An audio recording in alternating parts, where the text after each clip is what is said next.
Remember, there are only two emotions, love and fear. Choose love. I'm Gina Martell, and I have a question for you. What are you running from? So, a few days ago, I was with a client, and we were discussing her fears of stepping out on her brand new life path. Oftentimes, when I clear out all the garbage and the fear and the limiting beliefs in someone's life, they're a little frightened, to step out into the new life without having all that garbage, to carry around with them. It can be very daunting. I'm sure you can relate to that. It's like waiting for the other shoe to drop. Ironically, as we were discussing her fear, I looked from my peripheral vision, and in the back pasture, I could see my two horses, Dodger and Blue, running like crazy, like something was chasing them. I mean, they looked totally terrified. All the body language of, I thought, oh my God, could it be a coyote? What could it possibly be? So I had to excuse myself so I could go outside and check on them. Now, as an equine assisted life and relationship coach, I more than not use my horses in my sessions, of course, with people. Today I wasn't really going to because the weather was kind of iffy. And I guess, though, that the universe and Dodger and Blue had other thoughts about that. So I walked outside to go check on them. And my client, who totally loves horses, said, "Oh, I want to come with you." So I said, "Okay." We got out to the barn where I picked up the halter and the lead rope for Blue. And the client and I walked back out to the back pasture. And we found Dodger and Blue standing there just breathing so heavy, just fearfully, whites in their eyes, snorting, ears up, all the body language, bodies were tense.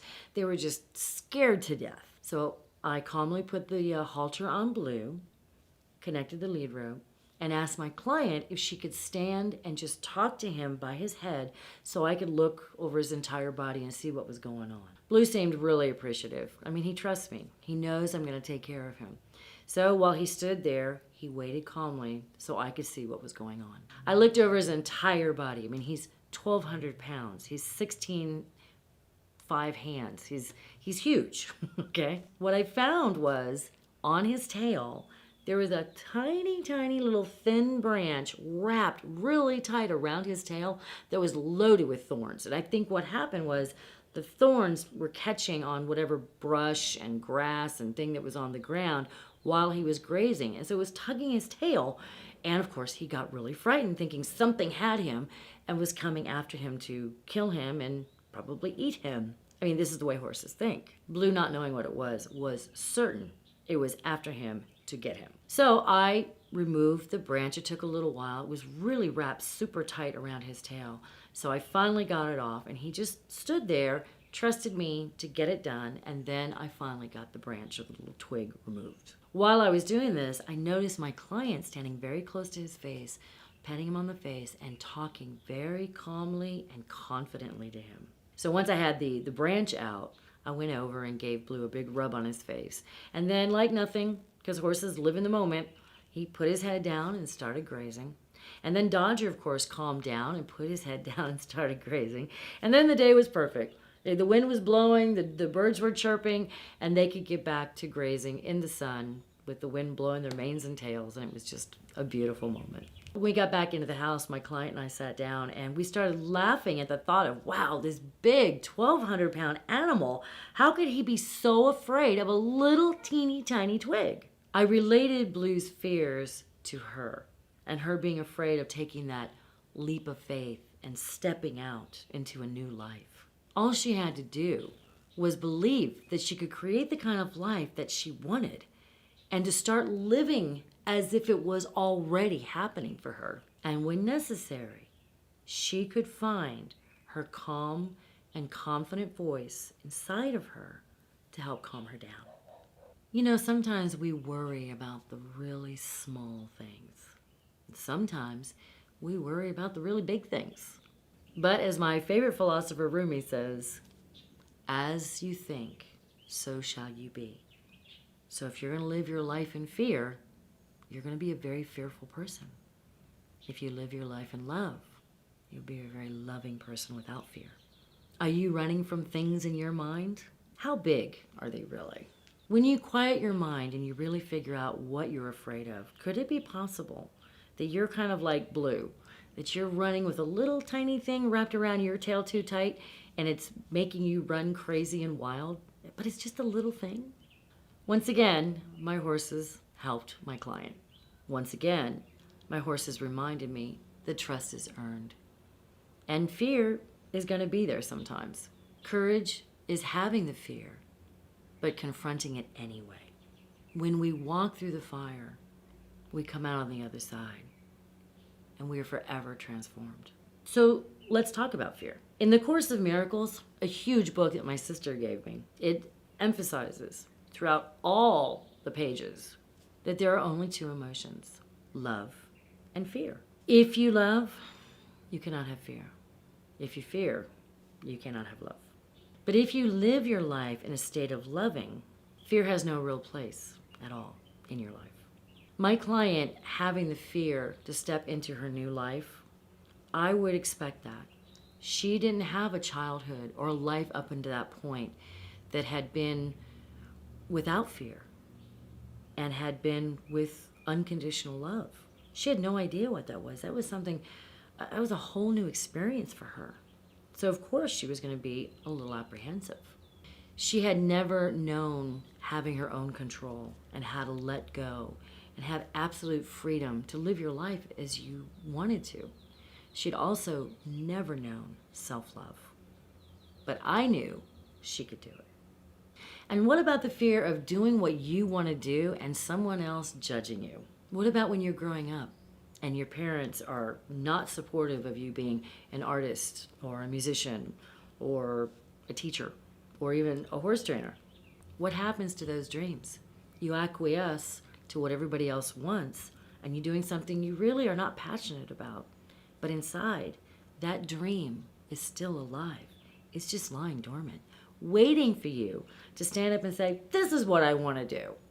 That dream will come right back to you. So let me explain a little bit more about these two emotions, love and fear. Because sometimes you think, oh no, but there's a whole bunch of other emotions. Sure there are. But behind all those emotions are either love or fear. So jealousy equals fear. Anger equals fear. Hatred equals fear. Kindness equals love. Patience and understanding equals love. My horses had this fear because they are prey animals. But we humans are not prey, we are predator. We are prey when we allow other people to prey on us, to minimize us, to be like we don't exist. Live your life in love and love with yourself. Love it all. Wake up in the morning, meditate. It's something I recommend to all my clients. 5 or 10 minutes before you jump out of bed to go pee or after you come back from going to the bathroom. Get back in bed, sit down on the floor, sit down on the ground, and take a few minutes and be grateful. Even if you only have 5 things to be grateful for, start with that. Look around you. Be grateful for the sky, for the trees, the birds singing, the ground, the rain. There's so many things, nature. Be grateful for that you have a house to live in. Be grateful that you have a car that takes you to work. Be grateful for the people that made that car for you, that they knew what to do to make you a car. Be grateful you had the money to pay for that car. Be grateful you have a job to go to. Sometimes we just forget. It's all those little things that matter sometimes too. Don't walk around thinking that you have a void. Don't walk around saying, I can't find love. I've got to look for love. I don't have money. I don't have a job. I don't have happiness. When you continue walking around with those voids, you will continue having those voids. So stop that. Stop the negative beliefs. Stop the fear of, but I don't have. You will have.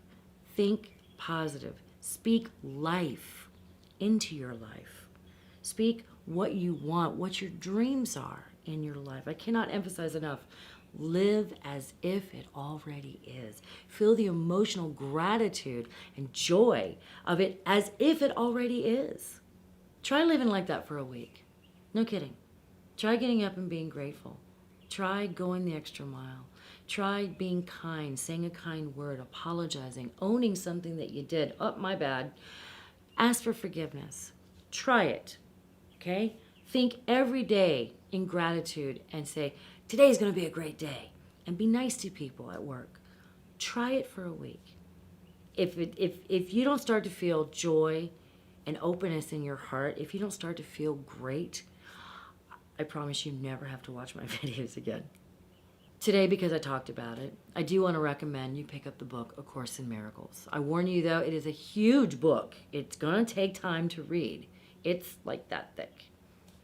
But it's really worth reading. And like I said, they emphasize about the emotions. 2 emotions, fear and love. Thank you so much for joining me. I'm Gina Martell, and I'm a certified equine assisted life and relationship coach. Visit my website. It is coachginamartell.net. You can also visit my Facebook page. It is Coach Gina Martell. I would love to get emails from you. I would love to help you with some of your problems. If you have any questions, I'm open to comments too. Send me an email. It is ginaemartell@gmail.com. I also do session work, one-on-one with people. I do groups. I do FaceTime. I do Skypes. And I do firewalks. We'll talk about those in another one of my talks. Thank you so much for joining me. God bless you a million times.